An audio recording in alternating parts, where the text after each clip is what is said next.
Okay, my hair is looking frizzy, but healthy.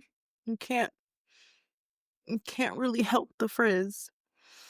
That's part of who my hair is. That's part of my hair identity. But it's feeling fun. We're feeling good. It's a good thing I convinced myself to get makeup for the office so I can do touch-ups on my face. Now I need blush for the office. Okay, we are ready.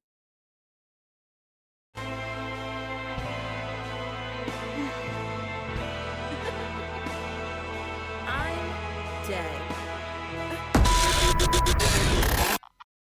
Hello, hello, hello, and welcome to another solo episode of Basically Unbothered. I'm trying to check my audios. Ooh, ooh, okay. I'm trying to check my audios and make sure that they're good, that you guys can hear me. Usually when I'm in the office this late, sometimes I'm a little bit lower in tone when I talk. Also, I'm obsessing over my makeup, but that's just because it's been on since like 11, 10, 10:30, and it is 7:17 now, so it's had a day. But we are getting right into the episode. Let me guys give you a catch up. I did something really cool. I made these. They're bookmarks. I went to Hobby Lobby today. I was thinking about ordering bookmarks from Canva, and I thought about it, and then I was like, I really just want to make them my own. One of the things that I love is that they're not all the same size. I do have to get them printed on the back, but it took me forever to get these the way that they are. So they're just gonna have to be. These are just gonna have to be what they are, and we're just all gonna have to accept it. That that's it. That's how it's gonna go. So these are my first ones that I'm sending out. I've been working on doing a date with an indie author, which means that it's just similar to like a blind date with a book. And instead of just being like a popular book, these are going to be books that are indie author books. And you get like, I'm working on what you're going to get. It's still a thing in progress, but you are going to get, an indie author book, a surprise indie author book. You're going to get a bookmark. You will get stickers. There's going to be a cool card that's going to come with it that's going to talk about the indie author. So it's going to be like about the indie author, and you will get one of those. And then there's still some cool treats that I want to do. I'm thinking about doing tea samples. That's one of the things I'm really thinking about. And I'm also thinking about doing like candle shards, which is like candle wax, and you can put it in your warmers. Things like that. Those things are on my mind right now. But you just have a nice little date. And then, sometimes you'll get even cooler surprises depending on what I got going on, what I'm doing for the business and everything like that. So I've been working on that really hard. Arc readers for my book, Olympic War, or not Olympic War, Phoenix War, which is the second book in the Olympic War saga. I It's going to be Friday when this comes out, but it's Wednesday today. And my arc reader books came out today. And let me tell you, that process is a lot. And I'm feeling really self-conscious about it because I didn't get to finish all of my edits. I still have time to finish my edits before the book comes out, but I feel bad. I really wanted my edits to be done for these people to get the chance to read, and that's just not going to get to happen. And it's upsetting. Um, but I have to remind myself that I am working with a mental illness. I do have severe depression. I do have severe anxiety. I literally just had a meeting with my psychiatrist. Wow. I literally just had a meeting with my psychiatrist today. And part of that conversation was, you know, talking about how I need to up my medication again because of everything that's going on with my brother. And That's been stressful. I'm having some friend drama and woes, and I can't blame anybody but myself. I put myself in that position, and that's been really hard for me. I hate making mistakes. When I make mistakes, I'm so freaking critical of myself, and that's definitely what's going on right now. I'm so critical. So critical of me and, what I'm doing and everything like that, and I'm disappointed at just kinda how the situation played out, how it happened. It makes me really upset, but there's not much that I can do about it, so I'm just kinda trying to manage that. And for me, when I feel upset about something, I just retreat. I don't deal with conflict really well. I don't like doing it. It makes me just really uncomfortable. And so when there is a conflict, when there is something going on, 9 times out of 10, and that's not to say that I don't take responsibility. I 100% take responsibility for what I did, but it makes me uncomfortable, and I have to kind of take time and deal with that and handle my stress in the situation kind of on my own. Like, that's something that I have to deal with and I have to handle on my own, and so I've just been retreating from everything. And my plans, I talked about how I'm not really doing anything for my birthday, but right now, the way that my depression and my anxiety is kicking up, I don't wanna do anything for Thanksgiving. I don't wanna do anything for Christmas. I don't wanna do anything for New Year's. I just wanna be left alone until the end of this year. Like, catch me in 2026 is kinda how I feel. So those are some of the things that are going on. I'm getting into a better place. I Last week was hard. Last week was hard. I was having severe exhaustion. My body was showing signs like of, burnout and everything like that. That was really, really difficult to deal with. Um, and I got new vitamins, and the vitamins are helping. So I'm really, really grateful for that because what was going on in my body is just, mm, there aren't words. There are, in fact, not words to describe everything that was happening, but I am getting into a better place with that, and I'm getting to do some things that I really, really love to do. I have decided that since I'm going to kind of isolate myself from people for the rest of this year, I want to do things that I really want to do. I want to do things that I really love. And so I'm going to be doing some dates with myself. Of course, I'm going to share them on social media. So if you follow me on TikTok, you'll probably see them there. But just really chill thing. I don't want to do anything super exciting. So I'm going to go to Flyleaf. I'm not telling you guys when, but I'm going to be going to Flyleaf, and I will be having a cute little book and wine date with myself. And we'll see how that goes. Other than that, productive wise, I got a lot of stuff done. I'm working really, really hard to get a lot of cool, amazing guests to be on the podcast. And I'm so excited for that. And I just can't wait for you guys to get to see some of the topics that we're going to be talking about. There are going to be a couple more specials coming up. I am also working to make sure that you get me once a month, just like me. Just me and you sitting here chatting, talking. When we get to the place where people are going to be sending me questions, I'll answer some questions. I'll read some fan stuff, things like that. Just working to get there. But from there, we're going to get into our pop culture roundup. Ooh, I made it special today. Pop culture roundup. Okay, our first topic is Hilary Duff. So we talked about this on Saltfish and Side Eye. We talked about how Hilary Duff had announced her return to music. I I thought that this was going to be a thing that was just I don't know, just gonna happen, in 2026. When people announce projects, it takes months for it to come through. But we are going to get the first song. By the time you listen to this podcast, we are going to get the first song, which is Mature. And I'm so excited. What do you mean?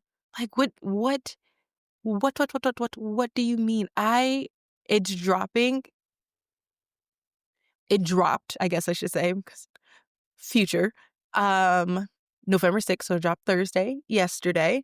And oh, I I'm definitely gonna talk about it on the next podcast episode. Don't worry, I'm definitely gonna be like, what do I think about it? It's been a long time since she's been doing music, and I know that that must be really hard when you stop doing something. Getting back into it is really difficult. I used to do acting. I will never go back into acting.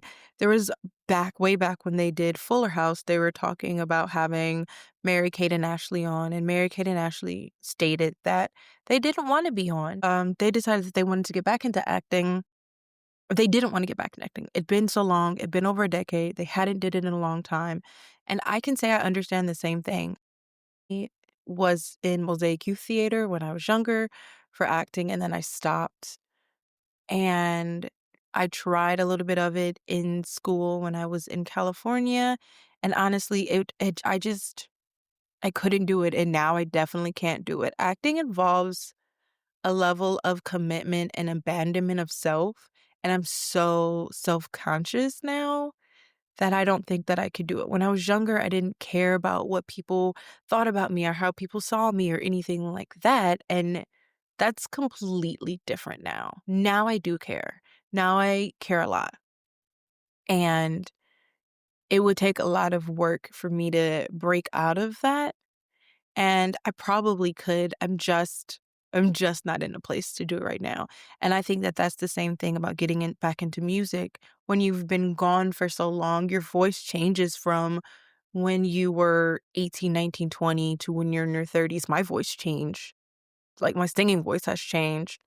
And sometimes it matures and sometimes it's harder to hit, those high notes that you can hit when you were younger, you can't hit anymore, or in my case, the opposite. Don't worry, guys, I'm not a singer. I'm not gonna be one of those people that come out with a song. I like to sing for myself. That's fun. I don't want to be a pop star at all. But I imagine that it's really difficult to get back into it, and so I'm very, very much excited to see how it goes and what this song is gonna look like. I'm expecting some, like, sexy, vibey kinda music, so we'll see. Keeping on the same topic of Hilary Duff, Frankie Muniz has recently had a conversation about why he and Hilary Duff aren't friends anymore, and I have made this statement several times that I do not at all, under any circumstance, like when people talk about things that happened a decade or more in the past. It just seems like beating a dead horse or trying to stay relevant or having a conversation. I don't know. It just feels really weird. It feels like a why now situation. Few exceptions are like big exposés or memoirs. Things like that are a little different. I even had a problem with the Charmed girls making a podcast and doing things like that. Like, it just I don't know. I have feelings about it.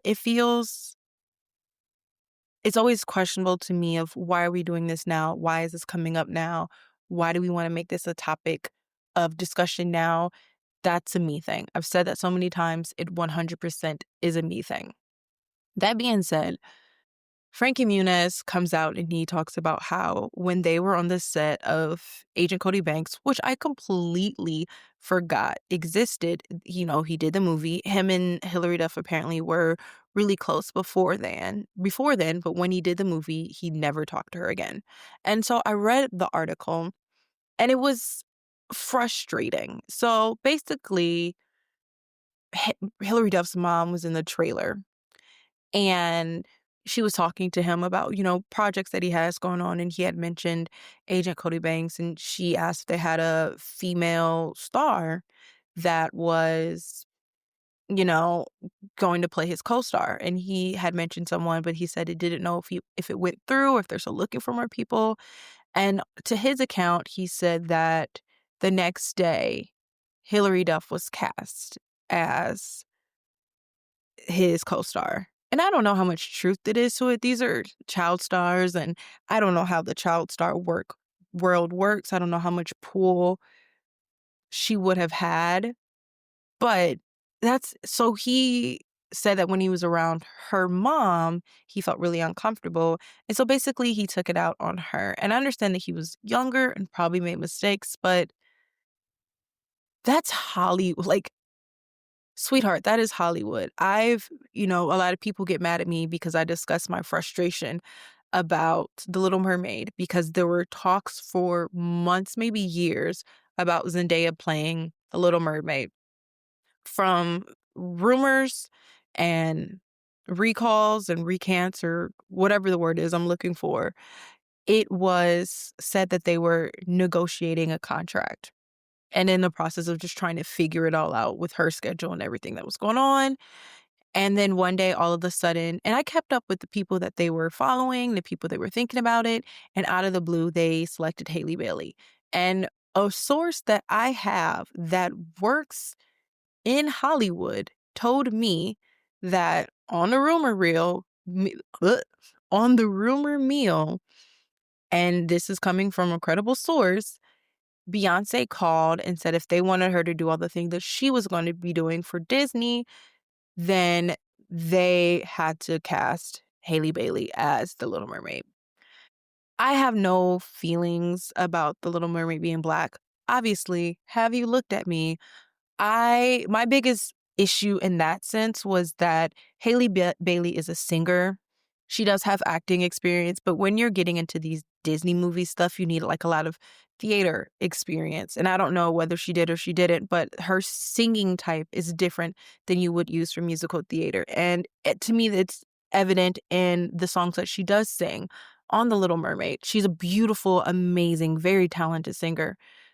Musical theater is different. And this does not just have to do with her. This is my frustration in general about people who don't understand that singing for musical theater is different than singing for performing. When you sing for musical theater, you're singing the words, you're singing the feeling, the thing, That's why when you watch Wicked in theaters, you cried during Defying Gravity, because it wasn't just, there's the little notes that she changes, Defying Gravity, stuff like that.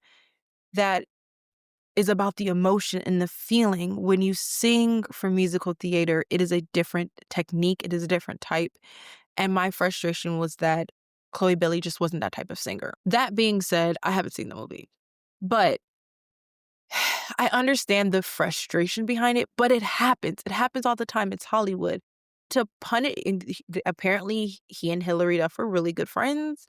To punish a friend for something that her mom may or may not have done. And it says in the article that he talked to his agents and they confirmed that there was some sort of mention.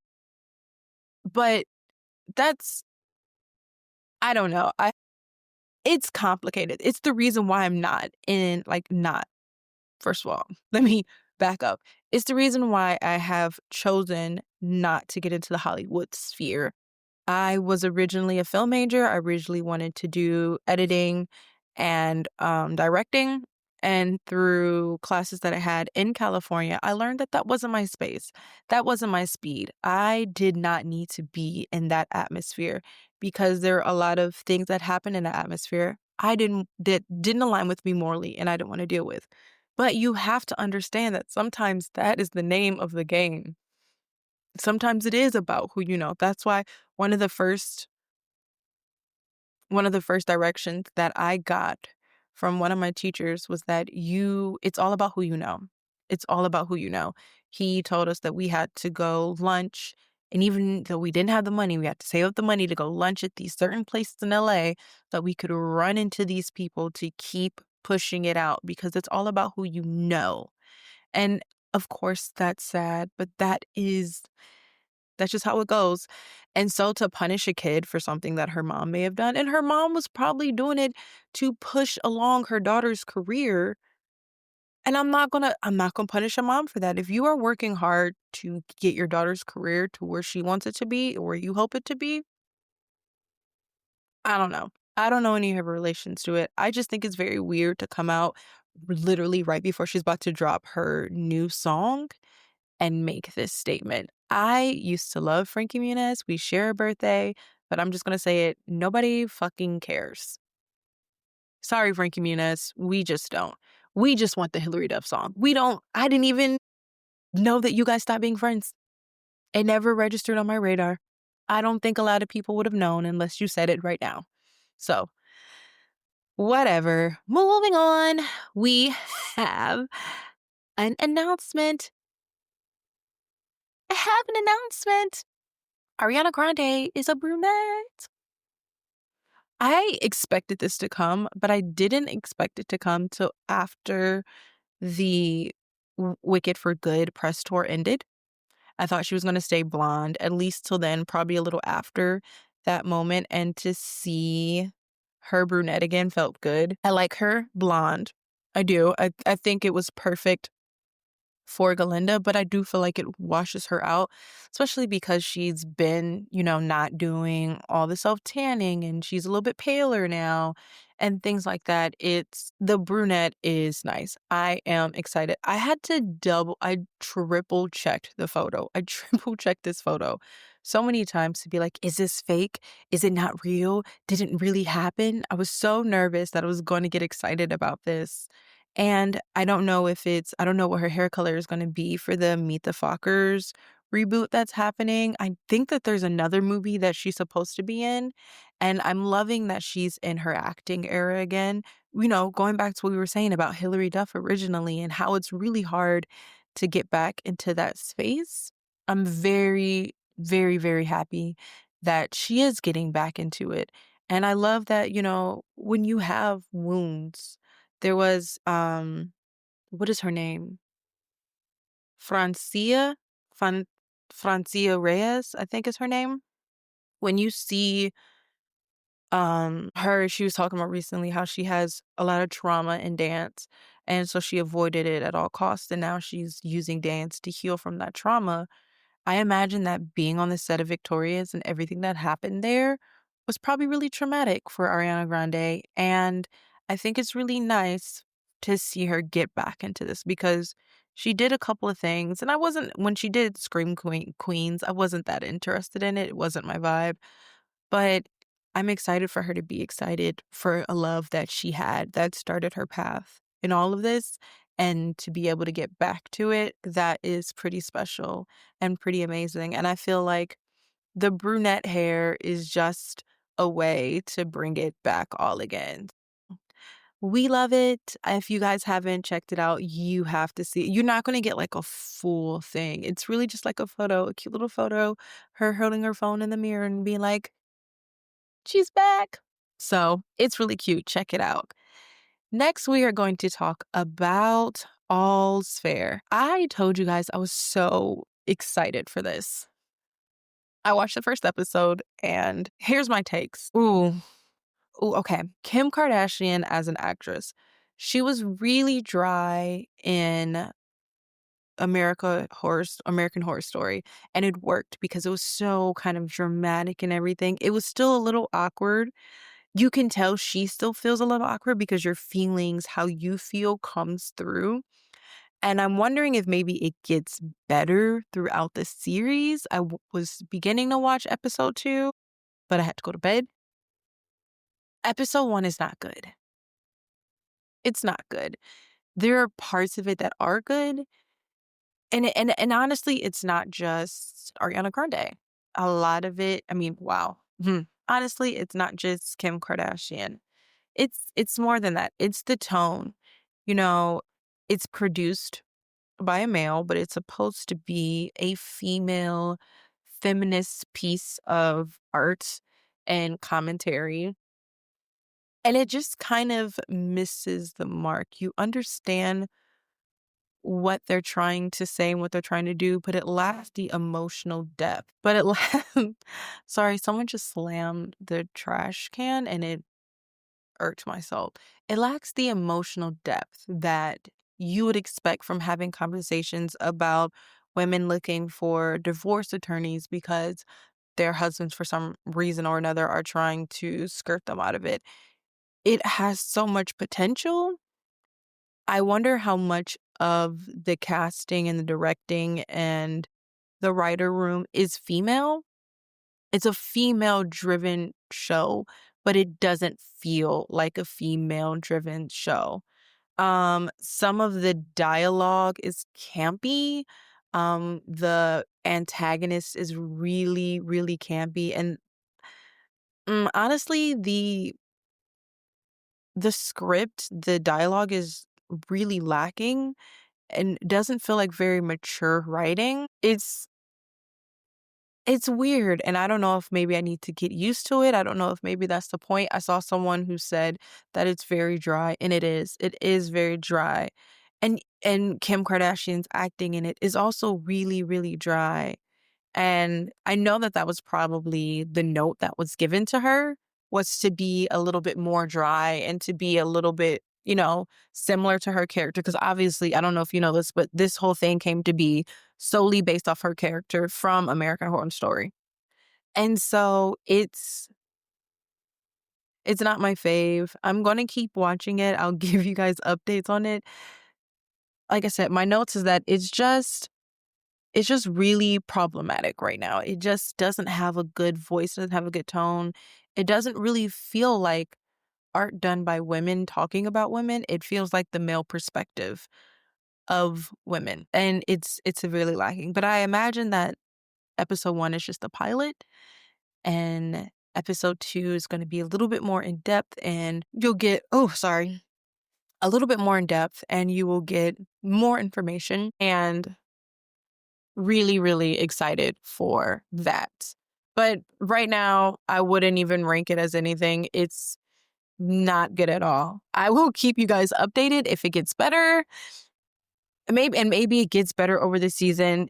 It's just really sad to see this much of a star-studded cast and it to be this bad. I don't think I've watched a show be this bad to me in a while, especially one that I was really looking forward to. But everybody has their opinion. People probably feel different than me, and I love that for you. All right, our last topic of the day is Sabrina Carpenter reacts to Anne Hathaway at her concert at Madison Square Garden. I don't know if you guys have seen the memes or the clips or everything, but I want to see if I can find it for you guys. It's the cutest thing. Hathaway, Sabrina Carpenter. They're reporting it as Anne Hathaway gets arrested as Princess Diaries character. And so she was recently at a concert. She was recently at a Sabrina Carpenter concert, and during her set pointed out Anne Hathaway, and it says Anne Hathaway joined legions of celebrity guests who have frequented Sabrina Carpenter's tour in the recent months. It says that Sabrina can be heard asking Hathaway, who's sports a black strapless top and a belted jeans, where she's from. And she says Genovia, which we've talked about this. I don't know if you guys remember, but that's getting a reboot. Woo woo. And so it was like perfect. And then Sabrina Carpenter said, "Has anyone ever told you that you look like a princess?" And it's the cutest thing ever. If you have the chance, you have to check out the video. It's so cute. I love it so much. And it feels, I don't know, in a world where everything seems so heavy right now, having these sweet little joys like two of your favorite actresses or celebrities get to interact in a really cute and innocent way always feels really amazing. It really, truly does. It feels like good in your heart and in your soul. It's a vibe. You love it. And so I'm really, really, really excited about that. Okay. These episodes, these ones I do by myself, they're not going to be as long all the time as the other ones, just because I usually want to give time to talk to our guest and everything like that. So if you're like, oh, pop culture was way shorter than it normally is. Yeah, duh, because I'm not having to give two different people, you know, time and space to speak and everything like that. But we are going to move into our next topic, which is going to be the make it make sense. So this week, our make it make sense is something that I saw when I was scrolling on Instagram. And it was millennials are the most educated yet the least financially stable and worst paid generation in history, according to research. This was posted by Spotted Hollywood. Says millennials are the most educated generation in U.S. history. Nearly 40% have bachelor's degrees, but despite all that schooling, they're struggling financially.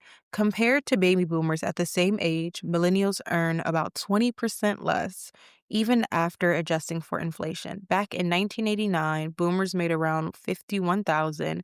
By 2013, millennials were earning just over 40K. Not me. I'm way lower. The gap shows a harsh truth. Degrees don't guarantee financial success anymore. With rising costs, student debt, and shaky job market, turning education into wealth has never been harder.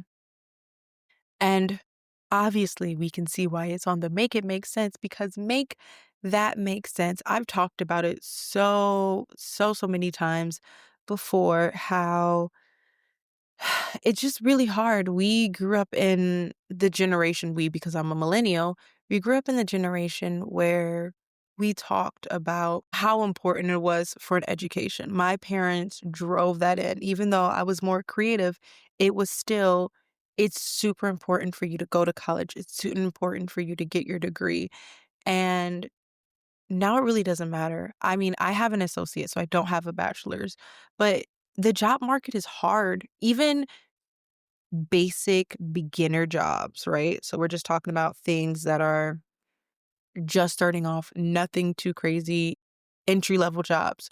They want you to have a degree and accept a pay that's lower than ever to be expected.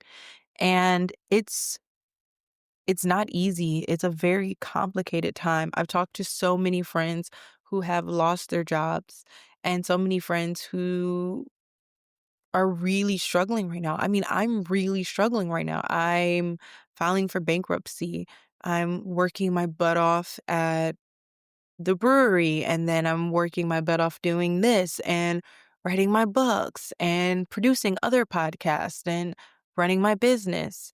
And it's hard. And I used to have a 9 to 5 job and I used to have that kind of stability, but I still wasn't able to pay like I had a decent job. I wasn't making a lot of money, but it was a good job. I had promise. But I remember, one of the reasons why I left was because my mom got cancer and it was catastrophic for me.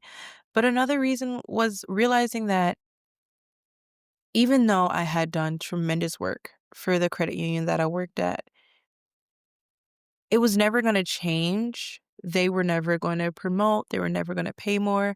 That wasn't the thing that was going to be happening. That just wasn't the environment that you were in. And even, they're like, before you got a pay raise because you did your job well. Now you get a pay raise if you show that you can do your job extremely well and do a whole new job. And I did that and still got nowhere and I still got nothing. And even though I have those 3 years, I I have those 3 years. The CEO loved me. Used to sit and talk with other CEOs. I have all of that nowhere. And I realized that I was being who I thought I had to be in this world, the world where they teach you, you have to have a 9 to 5, you have to have this job security, you have to do all of these things. All of that's failing. All of those things that they told us is failing. I realized that. And I said, if all of this is going to fail anyways, I'd rather it fail and me doing something that I love. I'd rather it fail and I'm following my dream than it fail and I'm only doing this because this is what I think I'm supposed to do and this is what I think I'm supposed to be. And I think a lot of millennials are having that feeling right now, kind of like I don't want to say a come to Jesus, but a come to like acknowledgement that this dream that they were sold, this belief that they had that there was something that was going to be better when they got these things, it's not true. And the sacrifices that they made for themselves and for their love and for their creativity didn't pay off like they thought it was. Sometimes they say if to get where you want, you have to make these sacrifices. And we're not reaping the benefits of that. We're not reaping the benefits of our hard work. We're not reaping the benefits of anything. We are just simply struggling, struggling along, struggling to make it through all of those things. And that's hard. If you've never had to sacrifice who you were to fit into a world, I don't think you'll understand. But a lot of people sacrificed, including myself, sacrificed who they were because they felt like it didn't fit in the world. They felt like they had to give up parts of themselves to acclimate, to be a part of your world. And it's a devastating thing realizing that you gave up all of these things, and at the end of the day, it literally did nothing. You got nowhere. And I think that's really hard. People in their 30s right now, I don't want to talk much about my best friend and her struggles that she was going through before she left. But that was one of the things she was struggling with is, she gave up a lot of things and gave up a lot of herself to be a part of this image, to do the things that she wanted to do. And she still didn't find happiness, and still didn't find success, and there were still struggles. I think at the end of the day, that was something that was really hard for her to accept. It's a reason why a lot of millennials are struggling emotionally and are really depressed. It's because they sacrificed so much to follow what their parents said and to follow what the world said. Get a degree and you'll make it in the world. And that's just simply not true. And a lot of people get mad at Gen Zers for being more demanding in the workforce, for not, following the norm or not accepting these things that Gen Xers or baby boomers accepted. But they saw their parents, the Gen Xers, work and saw that it wasn't working even in that um generation. They saw, they probably watched how some of the millennials were growing up in the workforce. Maybe they were siblings, maybe they were aunts, I don't know. And they're like, yeah, no, this isn't happening. We are going to change. And say what you want about them, but the fact that they are ready and willing to change what is happening in the world right now is needed.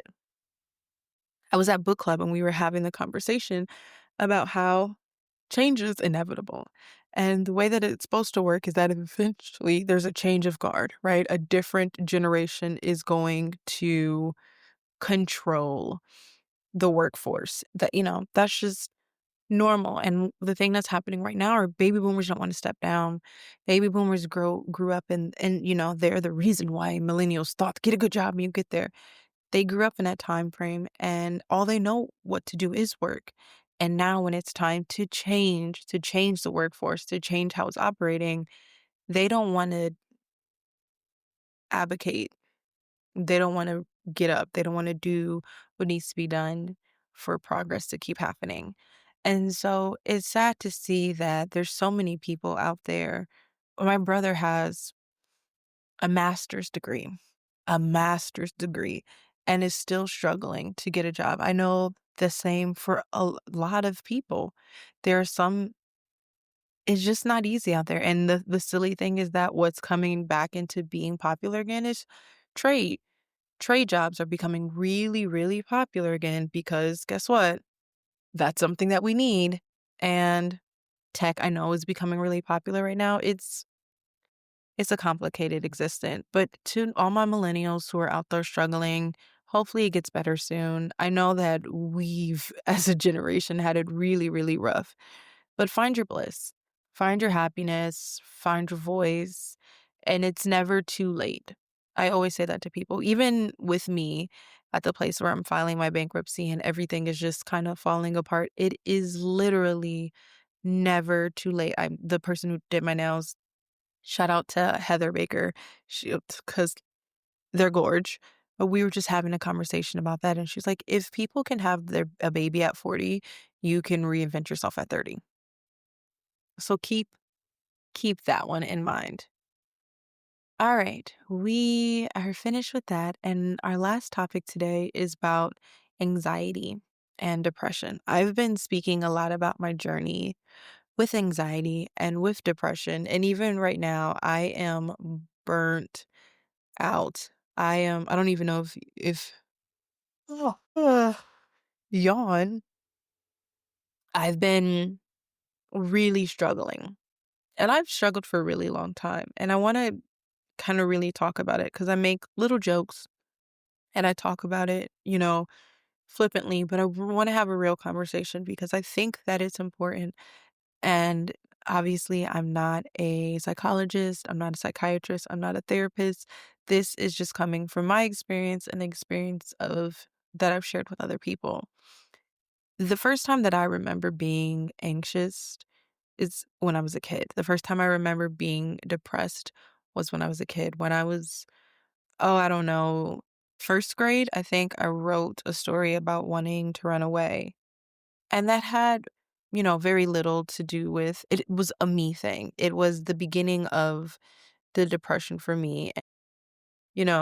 My parents were divorced. My parents got divorced they were separated when I was about 2 or right before I was 2. They were divorced by the time I was 3.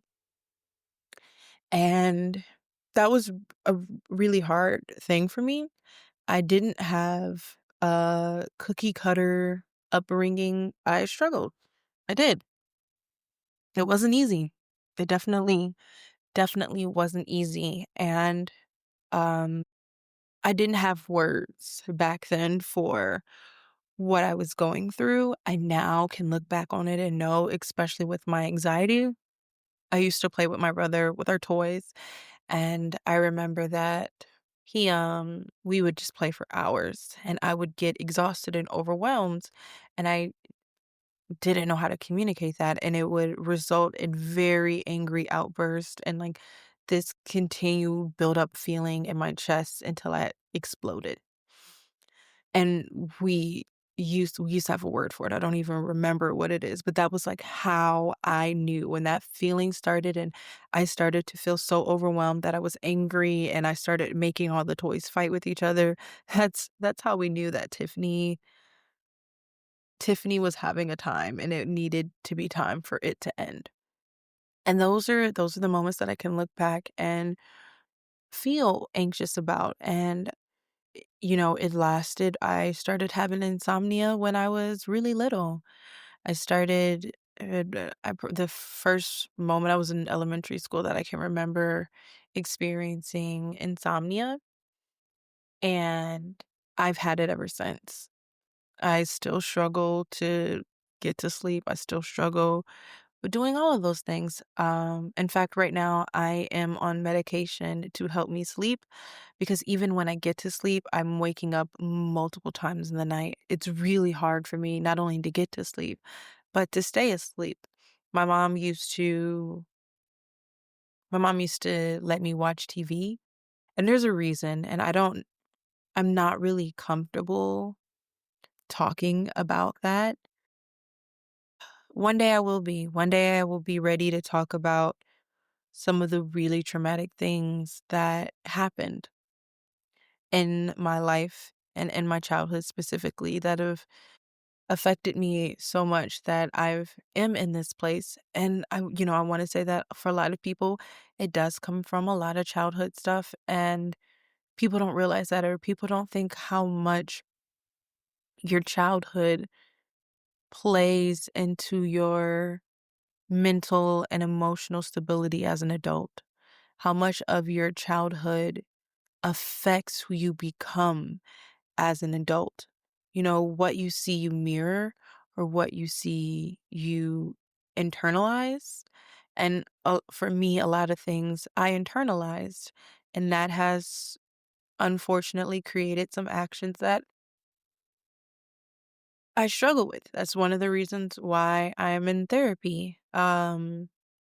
But yeah, so I was an insomniac at an early age, and those were things that I struggled with without really paying attention to. My first really depressive episode was ninth grade, the beginning of my ninth grade year.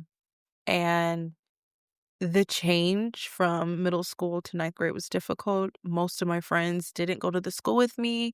I didn't feel comfortable in the school. It was difficult for me to interact with my peers and feel like I belonged. I already didn't feel like that in middle school, but I had found, a group of people who I could relate to and who I could vibe with. And from there, it made it easier. But when I got to high school, that wasn't the case. And I was very alone and I was very outcast and I was very confused. And at the same time, my dad was overseas as a volunteer firefighter um in either Iraq or Afghanistan. I can't remember which because I mainly just block it out. But those all added to affect me and it got really bad. And then in the beginning of my ninth grade year, one of the ninth graders that went to my school was killed. Walking to the school bus, someone decided they didn't want to pay attention to the stop sign and they zoomed through it and they hit her in front of a school bus full of kids. And I'm an empath. I didn't know that at the time, but the energy around me affected me so much. I remember wanting to go to the funeral and my mom being like, "No, you can't go to the funeral. You don't you're not in the headspace. You're not in like you can't do it." I just remember those things going on and that was hard. Um Even when I got into my second semester and I transferred schools, I this is gonna be really crazy. I ate either because it was a block schedule, I either ate in a class that I didn't belong in, and I was so depressed, I didn't even do any work in this class. Um, how I passed it, I can't tell you. It's probably because the teacher felt bad because I was thrown into a senior class just because that's how it went. But I either ate in that classroom or I ate in the bathroom. I was so I was too anxious to go into the cafeteria to eat. I think eventually I got there, but not really. I was too anxious, and I was too anxious to tell anybody at home what was going on and too depressed. And so that was the first time I had a really, really major one. And I think after that, I just kind of stayed a moody kid.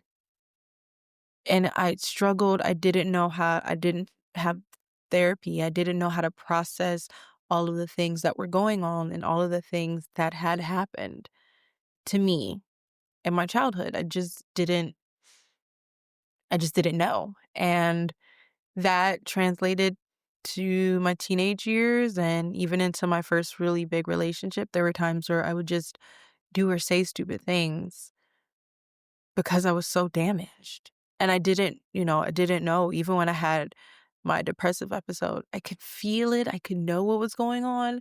One of my classmates were worried and he made a comment, but no one helped me. No one was there to guide me. No one was there to say, "Hey, this is what's going on." And in that process, I became friends with people who were diagnosed, and it didn't make it better for me. I saw what they went through, and it wasn't what I was going through. And listening to them talk about medication and things like that was so off-putting and scary to me that my response was simply like, "No, I can never be that way." So I just put it out of my mind. I would compare myself to other people and say, "Oh, well, I'm not as sad as this person, so I'm good." And I now know that that's just simply because I have functional anxiety and I have functional depression. So my stuff shows up differently. My emotions show up differently. Even right now, I know that I'm really depressed by all the things that I just can't do, but I can get up and do my day. I can. I can get up and do my day. I may not run errands. The laundry may not be done, literally have to rewash clothes because of that, but I can get up and go to work. I've always, no matter how depressed I've been, I have always been able to get up and go to work. And that was really confusing to me. And honestly, I feel like I put myself in a bad position and I was kind of judgmental of my friends because I compared myself to their lowest to make myself feel better. And that, I mean, I didn't have any tools to understand. That is not the best thing. That's not how this works. But that's how it worked for me. And it contributed to how bad things really got. I was depressed all through high school. When lying, cheating next started, lying and cheating, I was too depressed to go to school some days. It was I don't even have words for how immensely hard that was. I do know that the first time I cut myself was the end of 10th, beginning of 11th grade. And I always joke around and say I'm not a really good cutter because I don't like to see the blood. I just need the pain and the feeling of it. And that's really hard. It's it's not easy, guys. Like honestly, it's not easy. The So many people's stories, and you're probably gonna look at the stories like, why didn't you get help? Why didn't you do all these things? And I promise you, looking at it now, I could say, why didn't I? But back then was like, I can just push through this and I can just keep going and oh, this one thing happened. But I'm a perfectionist. I can keep it going. Even when I was, there, I grew up in a different time. I didn't have the words, I didn't have the resources, I didn't have the help. I think that 11th grade, I might have went to a therapist for a couple of sessions, and me and my mom's relationship was really, I don't even know the word.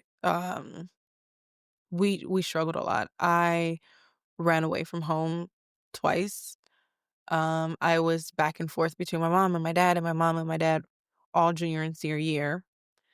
It was tumultuous, that's the word. It was very tumultuous, and I went to therapy, and, I remember at first it was okay. It was a fight for me to get to therapy, but when I got there, it was okay, but then I remember she sided with my mom about something, and that was the last time I went, and that sounds so silly, but when you're a kid and you feel you're constantly being told that your feelings aren't your feelings or people are invalidating them. I had so many terrible friendships. When someone who's supposed to be a trusted adult does the same thing, or you feel like they're doing the same thing, you just stop talking. And that is, I talked about this earlier, that is one of my coping mechanisms. When I speak, when I use my voice and someone makes me feel as if my voice isn't being heard or my voice isn't valid or my feelings aren't valid, I just stop talking. I don't try to push the issue. I don't try to convince you. I used to try to do that in the past, but I literally just stopped talking because there's no point. You're never going to listen to me. You're never going to get it. What is the point? There is none. Um, and so that carried on, and I don't want to drag this on forever because I want to get to the point. My next big depressive episode was in college. Again, when lying, cheating, ex was doing his things. I had no one. I had no one. And I mean, I had friends, but when I say I had no one, I'm a very like person. I need a person. And if I don't have a person that's there with me, then it feels like I have no one. I don't need a whole bunch of friends. I don't need all of that craziness. I just need one. I just need one friend that's going to get through it with me and we'll work it out and everything will be fine. And if I don't have that, I really, really deeply and truly struggle. And I dropped out of college. I couldn't go. I still went to work and I would come home and I would just lay in my bed I barely ate. It was a really confusing times. There's been other times when I lived in California that was the same way. California was the first time I went to therapy, but then I left because the situation was so bad. And that's another story for another day, but the situation was so bad that I had to leave the entire state. And it was right after my grandfather had passed away, and throughout that, I didn't give a trigger warning before, but trigger warning, I was still cutting, on and off.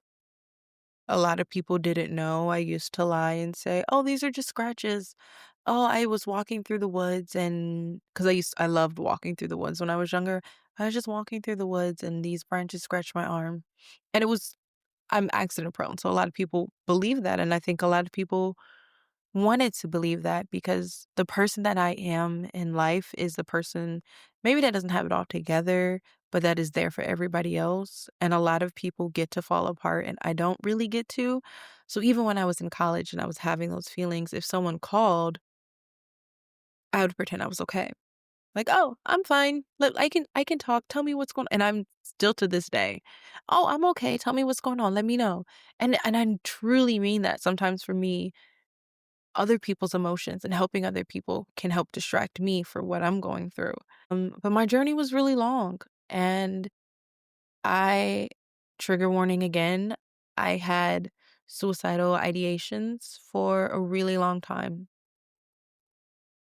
And there were times where it was really serious and really loud, and there were times where it wasn't.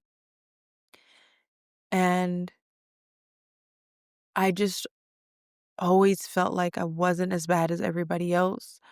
And I didn't wanna be on medication, and so I had to find a way to manage it and to take care of it on my own, and obviously, looking back, clearly that wasn't the best solution, but that was all I had, and I had to be the one that kept it together. And even last year when I got really depressed again, I really did think about checking myself in last year, and I didn't because I couldn't handle it financially.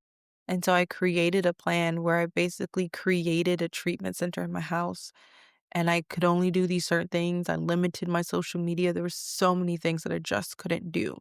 I was in therapy. I started really being in therapy after I joined the Navy.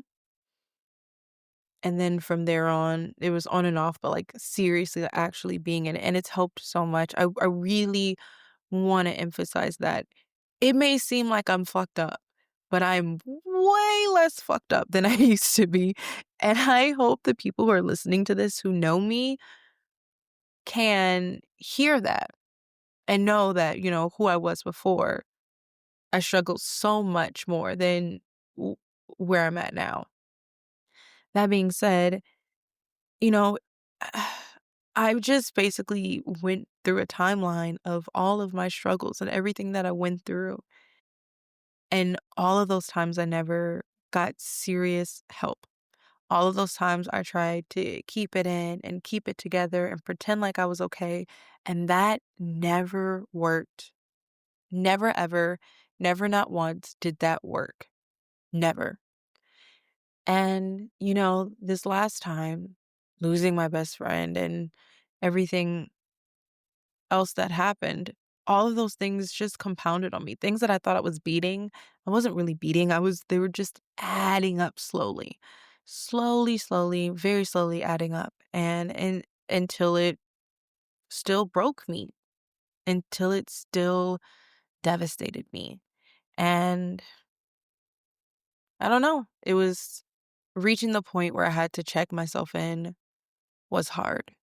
And if I'm being honest with myself and with you guys, sometimes I do think that I need to go back in. But a friend of my mom's, when I went in, mentioned that it's not going to be the last time. And as silly as this may sound, I don't want to prove that person right. I want to prove that I can be a success story. I want to prove that I can be different.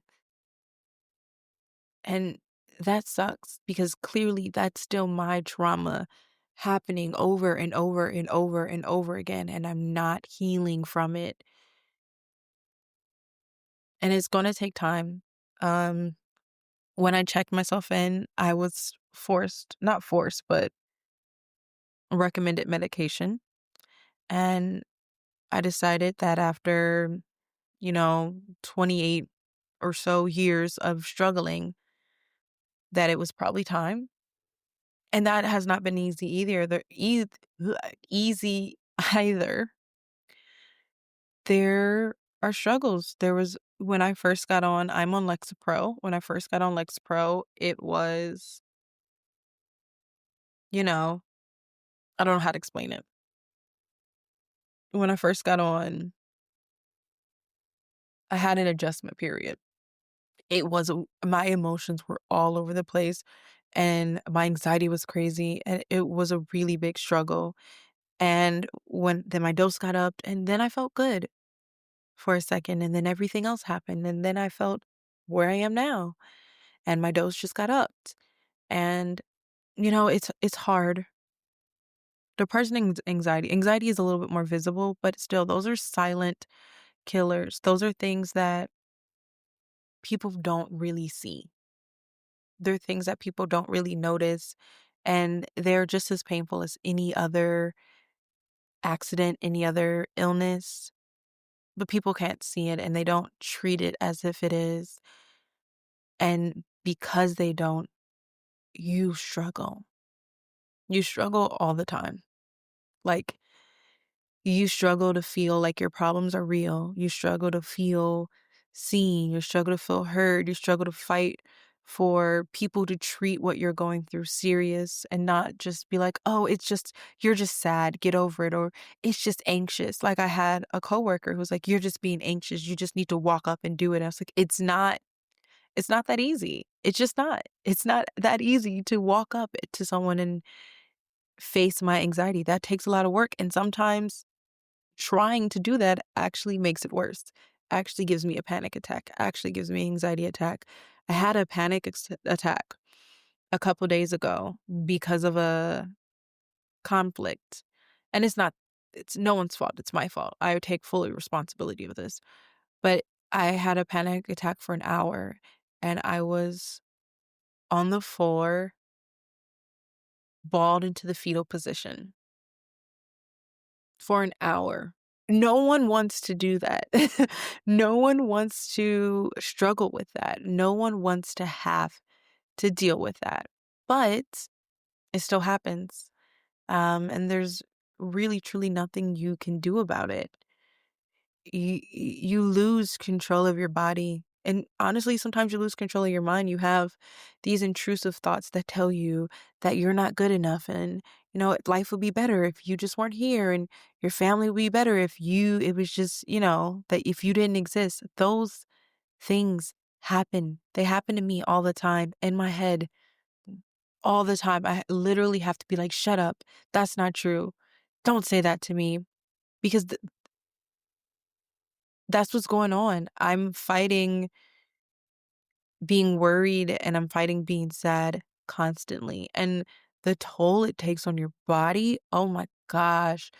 I wish that I could have the energy that other people have to do the things that they do. When my Lexapro was like functioning, I was like, oh my gosh, all of this energy. I can get all these, I can go to workout, I can go this, I can do that. I won't feel tired, I won't feel exhausted.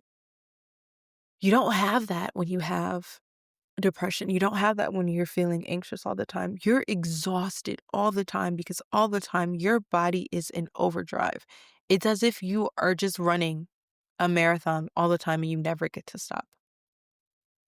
And, I hear so many people think that this is a choice or that, it's just a little bit of sad, but it is a brain chemistry thing. That's why the medication they give you is SSRIs, which is selective serotonin reuptake inhibitors. Because there is a chemical thing that's going on inside of you. And you can do things like there are holistic things. Exercise. I have to stick to a routine. If my routine is thrown off, everything in me is thrown off. Like, I feel better today, but that's because today my routine, I'm getting back into my routine. Um, Leafy green vegetables, journaling, meditation, those things can help, but at a certain point, nothing works. And that's where the medication comes in. And I'm not a big advocate of just medicating yourself at all. But there are points where you do need it. And that's something that I had to come to face with recently. That and even checking myself in. There are times where you need it. You cannot do everything on your own. You cannot fix everything on your own. You cannot make it better.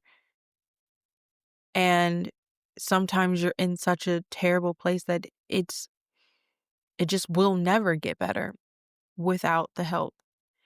And if you guys learned anything from this, is that please, dear Moses, dear goddess, please do not be afraid to ask people for help. Don't be like me.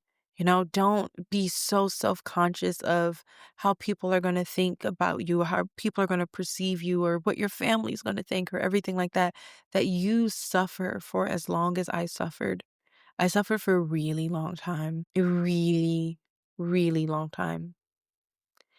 So much so that I got used to it. So much so that I'm so comfortable with suffering that when I'm not suffering, it feels abnormal to me. Don't be like me. If you, even if you don't know if you're certain, reach out and see if maybe it'll help you. See if maybe it can make your life better. Because we were not put on this earth to suffer. We were not put on this earth to struggle. We were put on this earth to blossom and to grow and to bloom and to become amazing people, and also help people become amazing people. And that's okay. It's okay to not be okay, and it is okay to be okay. And it's okay to not know where you are at that moment. And medication is okay too. This is something that I'm coming to. I'm facing the stigma. It's okay. You don't have to be afraid of it. It takes a while sometimes. You might have to switch things or whatever, but it's okay. It really is. And even if it doesn't feel like it in this moment, even if it feels like the world is crashing around you, it will be okay. Depression and anxiety is hard. Depression and anxiety hurts. And it doesn't just hurt you, it hurts the people around you. And I can say that because when I was at my worst a couple of months ago, I was lashing out on my parents and I was saying things because I was so frustrated that they didn't get it, that they didn't see it, that I was mean. And when you are depressed, sometimes you are really, really mean. And that's because there's so much pain inside of you that you don't know what to do but to get it out. And you do need to get it out, but you want to find a good and healthy outlet to do that. So I say all that to say that's not my full journey. I could talk forever on it, but it's been hard. And I don't think it's going to get amazingly better anytime soon. But doing the things that I do, journaling, meditation, working out, being on my medicine, following my dreams, those things help put me in a better place so that one day it will be okay. The hardest thing to have when you're depressed and anxious is hope. Because when you have hope and then something else happens, it's devastating. Way more devastating than it would be to anybody else because your whole life, your whole energy is put into that hope that things will just get better. But I do have to believe that things will get better. So I will leave it on that note. Whether we believe it or not, whether we know it or not, things are going to get better. And until then, hang out, hang in there. And if you ever need someone to talk to you and talk you through it, you can always shoot me a message. I'm always here. Someone wants you to live. Always. I promise.